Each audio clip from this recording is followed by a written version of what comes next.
Today's a good one, and I've got a lot of news for you. If you've been waiting for me to stop making fun of Donald Trump at the beginning, well, today's your day. The Democrats have picked their vice presidential candidate. Trevor Noah said Joe Biden has officially picked Kamala Harris to be his running mate. Say what you want about Joe, but the man went black and he's not going back. Stephen Colbert said this is a historic announcement because Harris is the first black woman and the first person of Indian descent to be nominated for national office by a major party. So Trump's going to have a hard time deciding exactly how to be racist about her. And as Trump, he said, I demand to see both of her birth certificates. Well, that did become a Trump joke after all, didn't it? Trevor Noah said, I gotta say, I'm impressed that Biden picked Kamala even after she destroyed him at that debate. In fact, part of me thinks he only picked her so that she can just never dust his ass in public again. Trevor said, I'm interested to see what the Trump campaign's line of attack is going to be on Kamala because they're going to have a tough time. Everything she's done in her career appeals to Trump's base. He does a Trump impression saying, crafty Kamala spent her whole career locking up criminals and filling up California's jail. She's even friends with cops. Hold on, that actually sounds pretty cool. Mike, is it too late to change you? Jimmy Fallon said Kamala is the daughter of two immigrants. She went to Howard University. She's a Democratic senator from California. That's an inspiring story. Unless you're Trump, then it's a Stephen King novel. Fallon again, she's only had the job for a few hours, but Kamala's already gearing up for debate with Mike Pence. That's why she spent the whole day arguing with a mannequin at Kohl's. From Variety, Maya Rudolph was talking with Entertainment Weekly when the news came in. You may know that Maya played Kamala Harris on Saturday Night Live. Rudolph said, that's spicy. Oh shit, ruh-roh. She told EW she was as surprised as you are about the selection and said she'll return to play the California senator if Lorne Michaels says sure and COVID-19 precautions allow. She said, I just didn't really anticipate traveling during the pandemic, but if there's anyone who can work it out, I'm sure Lorne has some kind of invisible helicopter that can get me there. I don't know that I'm ready to go right this minute, but it's so nice to have this nomination be associated with the show because it's my true love. From The Blaze, your home for comedy news, a stand-up comedy routine from Robin Williams from a decade ago is, in their words, as accurate as ever. They are using Robin Williams from 2009 from his HBO comedy special Weapons of Self-Destruction. In the bit, Robin Williams makes fun of Joe Biden. Williams said 10 years ago, we still have comedy, though. We still have great comedy out there. There's always rambling Joe Biden. What the F, Joe? Joe says shit that even people with Tourette's go, no, what's going on?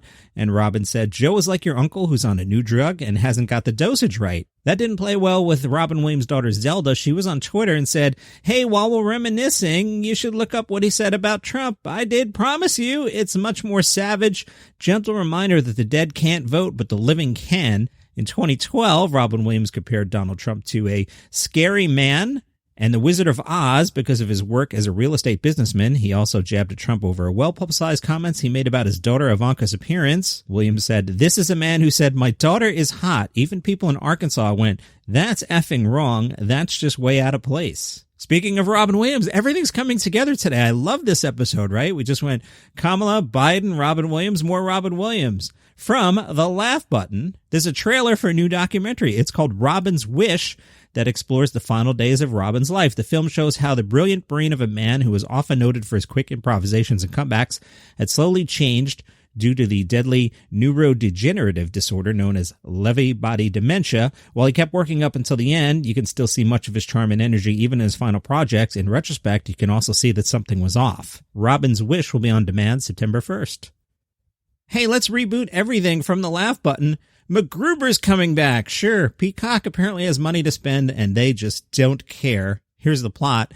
After rotting in prison for over a decade, America's ultimate hero and uber-patriot Macgruber is finally released. His mission to take down a mysterious villain from his past, Brigadier Commander Enos Queeth, with the entire world in the crosshairs. Macgruber must race against time to defeat the forces of evil, only to find that evil may be lurking within. Macgruber on Peacock. You should sign up, right? No?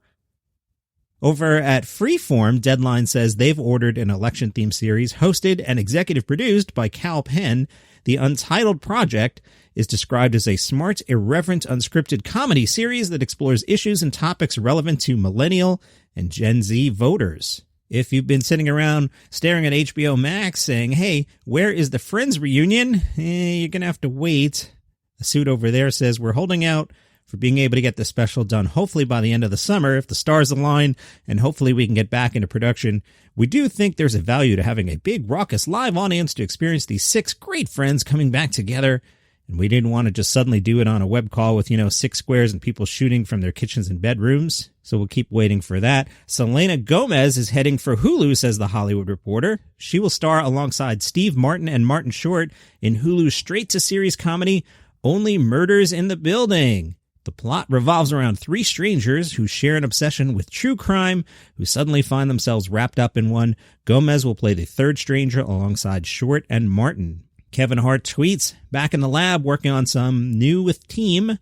Yeah, I stumbled over that because he wrote, back in the lab working on some new with team. Coming out of this pandemic with some effing heat. Mark my words. Hashtag comedic rockstar SH blank blank. And if you like outdoor comedy in San Diego, got bad news from the La Jolla Light. The La Jolla Comedy Store's efforts to offer stand-up comedy in an outdoor setting were shut down over the weekend. They had launched the Outside Comedy Series on July 18th. They had built a stage in the alley behind the business. They hung up lights. There were tables and chairs. Comedian Vicky Barbalock said it was wonderful and said, I hadn't been on stage for 5 months. I know there are places hosting Zoom comedy, but that's like having a Zoom date. It's just awful. The option of outdoor comedy was so wonderful. It was so much fun. The audience was happy to be doing something they used to do. However, an officer of the San Diego Police Department said officers gave them a copy of the county health order, and the club voluntarily complied with the health order once we let them know they were in violation of the order. Soon afterward, management posted on the club's Instagram page, apparently you can sit outside to eat and drink at socially distanced tables and are safe as long as nobody's telling jokes. The Outside Comedy Series is canceled until further notice. It was fun while it lasted. It is a fun week here at Daily Comedy News. For all the weeks where I'm like, there's nothing going on. This week, too much going on. I already got plenty for tomorrow and the weekend and Monday and Tuesday. So don't miss out. Subscribe on Apple or Google Podcasts. Follow on Spotify. Thank you for listening. Catch you tomorrow.